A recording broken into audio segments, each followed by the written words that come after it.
திருச்சிற்றம்பலம். தென்னாடுடைய சிவனே போற்றி, எந்நாட்டவர்க்கும் இறைவா போற்றி. இனிமையான மார்கழி மாதம் மலர்ந்து ஒரு நாள் 2 நாள் என்று நாமும் 12 நாட்களை கடந்து வந்து விட்டோம். இன்று 13ஆம் நாள். மிகவும் அழகான திருவெம்பாவை பாடல். இயற்கையை எவ்வாறு தெய்வமாக அந்த காலத்தில் பக்தி இலக்கியத்தில் பாடியிருக்கிறார்கள் என்பதை இந்த பாடலில் நாம் தெரிந்து கொள்ளலாம். பைங்குவளை கார்மலரால் செங்கமல பைம்போதால் அங்கம் குறுகினத்தால் பின்னும் அரவத்தால் தங்கள் மலம் கழுவுவார் வந்து சார்தலினால் எங்கள் பிராட்டியும் எம் கோனும் போன்றி செய்த பொங்கும் மடுவில் புகப்பாய்ந்து பாய்ந்து நம் சங்கம் சிலம்ப சிலம்பு கலந்தார்ப்ப கொங்கைகள் பொங்க குடையும் புனல் பொங்க பங்கைய பூம்புனல் பாய்ந்து ஆடேலோர் எம்பாவாய். இந்த பாட்டுல இயற்கையில் இறைவன் இருக்கிறான் என்பதை மணிவாசகர் உணர்ந்து பாடியிருக்கிறார். என்னவா? பைங்குவளை கார் மலரால் செங்கமல பைம்போதால், அந்த குளத்துல, அதாவது இவங்கள்லாம் இந்த பெண்கள் எல்லோரும் ஆண்கள் எல்லோரும் வந்து தன்னுடைய உடல் அழுக்கும் மன அழுக்கும் போறதுக்காக குளிக்கிறதுக்கு வராங்கல்ல. அங்க கருங்குவளை மலர் பூத்திருக்கு, தாமரையும் பூத்திருக்கு.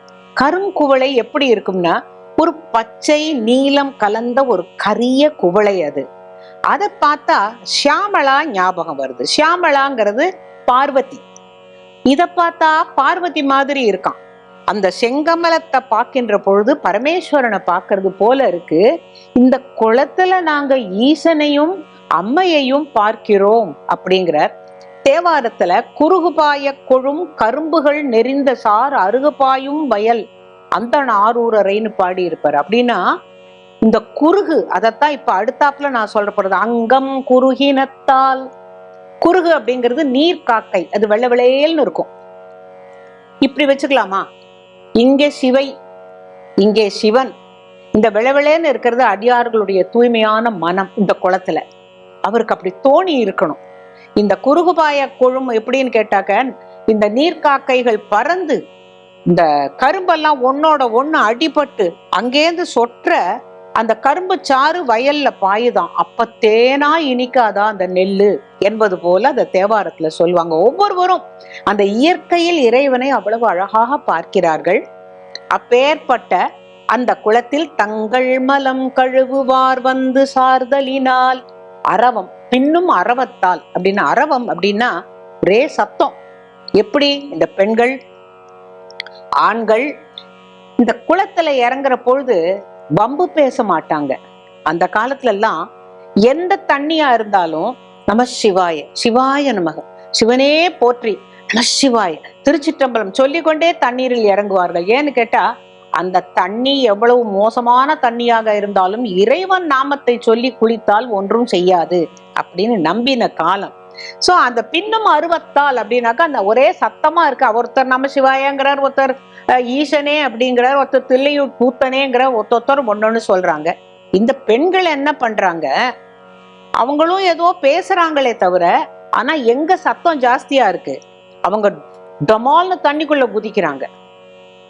குடையும் புனல் பொங்க, இந்த குடைந்து ஆடுவதுங்கிறது இந்த ஸ்விம் பண்றாங்களாம். குடையும் புனல் பொங்க. அப்போ அப்பேற்பட்ட அந்த குளத்துல பெண்கள் எல்லோரும் அந்த என்னோட ஈசனையும் என்னுடைய அம்மையும் போல நாங்கள் அந்த குதிக்கிற பொழுது எங்களுடைய கால் சிலம்பு ஒலிக்கிறது, இந்த கையில இருக்கிற சங்கு வளையெல்லாம் ஒலிக்கிறது.